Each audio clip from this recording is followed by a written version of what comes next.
Hello, students. This is your teacher and editor of this immensely beneficial book for you, that is ENT for Entrance Exams. Well, today I'll be discussing four important questions with you. Question number one: the risk of developing diabetic nephropathy is more in. So, what do you think? The answer?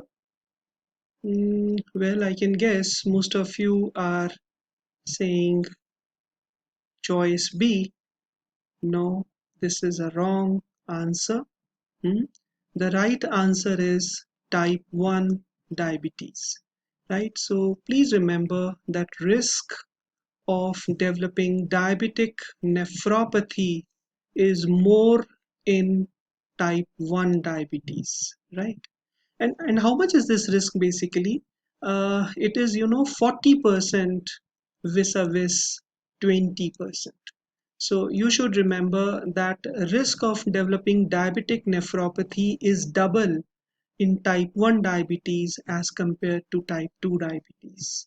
Now, why is it so? The explanation is simple. If you recall from our previous discussions, we discussed that this diabetic nephropathy is a long-standing complication, right? And therefore, it happens more in type 1 diabetic patients because type 1 diabetic patients, if you recall, are young patients. We discussed in the previous video that the most common age group for type 1 diabetes to occur is preschool children to pubertal age, right?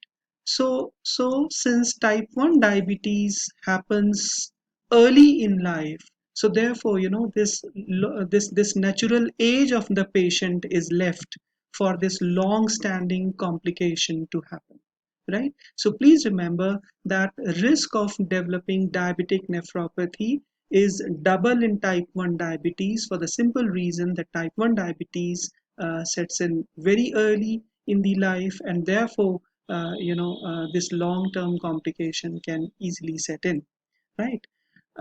Suppose if this question is asked that most common cause of CKD, then you need to mark the answer as type 2 diabetes, right? So why type 2 diabetes is the answer now? Because we all know that 90% of the diabetes we see in clinical practice is type 2 diabetes, right? So though the risk of developing diabetic nephropathy in type 2 diabetes is half, as compared to type 1 diabetes, but since majority of patients are ultimately suffering from type 2 diabetes, therefore the most common cause of CKD in the world is type 2 diabetes mellitus, right? So what are these risk factors for developing diabetic nephropathy? Right, this may be a short note question asked in your university exams, final university exams or final profs. So we divide these risk factors for developing diabetic nephropathy into modifiable and unmodifiable. The modifiable risk factors are five in number. Two, we are already aware, if you recall, as per the previous discussions we have done, albuminuria is a risk factor to develop diabetic nephropathy. We understand that albuminuria is not only a risk to kidney damage, but also to develop, yes, you are right, coronary artery disease. We have done this. And next important modifiable, and if you recall, what is the drug of choice to control this albuminuria? Absolutely. So you use either ACE inhibitors or angiotensin receptor blockers, right? Now, the next important modifiable risk factor is uncontrolled diabetes mellitus. So if the glucose, remains high in these patients, then there is a risk to develop diabetic nephropathy. So uncontrolled diabetes, we all know. And the three other risk factors can be easily thought of. Suppose, your diabetic patient is simultaneously suffering from hypertension also. Then, hypertension will additionally lead to damage to the kidneys, right? If you recall my first discussion with you, first video, we discussed hypertension is the second most common cause of CKD worldwide. Similarly, dyslipidemia right? If you recall, dyslipidemia in diabetic patients is particularly common. I have spoken previously also that, even if the bad cholesterol levels are normal in a diabetic patient, this LDL or the bad cholesterol molecule is a dense type of molecule in a diabetic patient, and therefore it is highly atherogenic. And atherosclerosis in the kidney, mainly the renal arterial stenosis, will then further damage the kidneys. And lastly, smoking, right? So smoking leads to so many issues in the human body, and additionally this causes damage to the kidney as well. So we have these five modifiable risk factors for developing diabetic nephropathy, right? So what are the unmodifiable risk factors? Unmodifiable risk factors are: one, we have already done, duration of the diabetes. Duration of the diabetes, and it is in this regard you need to remember that the risk of developing diabetic nephropathy is more in, so don't commit a mistake now, it is type 1 diabetes. So always remember, right? So duration of diabetes. Then another is genetic predisposition.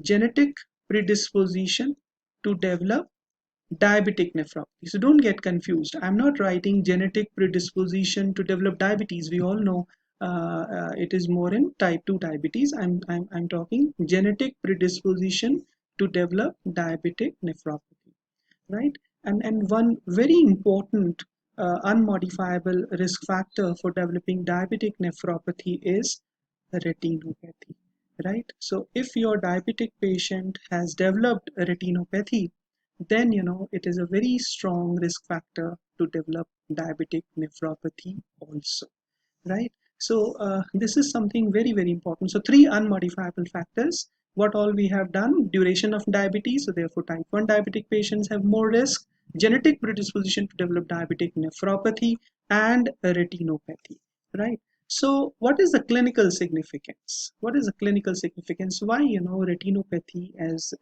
an unmodifiable risk factor for developing diabetic nephropathy, right? Now, see, diabetes is such a common condition, right? Uh, uh, uh, India, we all know, is going to be the capital of diabetes very soon. And, suppose a diabetic patient comes to you, and you are detecting a kidney disease in your diabetic patient. Then you cannot, always say that this patient is suffering from diabetic nephropathy. No. I mean, it may happen that in a diabetic patient, the kidney disease may develop due to some other pathology and not diabetic nephropathy, right? So in clinical practice, how do we say that no, this diabetic patient having this kidney involvement is because of the diabetic nephropathy? So we advise the patient to get his fundus examination done, right? And if on fundus examination, suppose the ophthalmologist say that he is having proliferative diabetic retinopathy changes, then you'll say that yes, diabetic nephropathy is because of the this patient's having kidney disease as diabetic nephropathy only. And suppose if the ophthalmologist say that no, he couldn't find any retinopathy changes, then no, we are not dealing with diabetic nephropathy. It is some other kidney ailment in this diabetic patient, right? So one last question I would like to ask you is that okay. So one last question I would like to ask you is that which microvascular complication occurs first, right?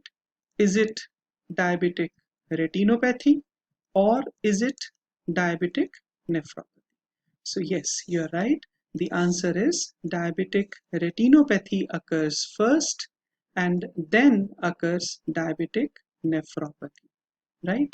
And easily you can remember, first letter has R in it, and diabetic retinopathy. So diabetic retinopathy develops first, and secondly, this N, we have this development of diabetic nephropathy. So this is very, very important to know that in a diabetic patient, both these microvascular complications, if you recall, we know that they typically happen, after 5 years after diagnosis of type 1 diabetes mellitus, and we need to screen a type 1 diabetic patient for diabetic retinopathy and nephropathy after 5 years of making the diagnosis, whereas we screen these microvascular illnesses at the very beginning in type 2 diabetic patients, right?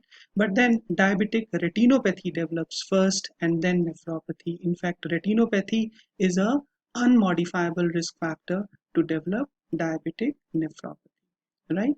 So that's all. So I hope you have learned some few important questions again, and do read the ENT for entrance exam as well. Thank you.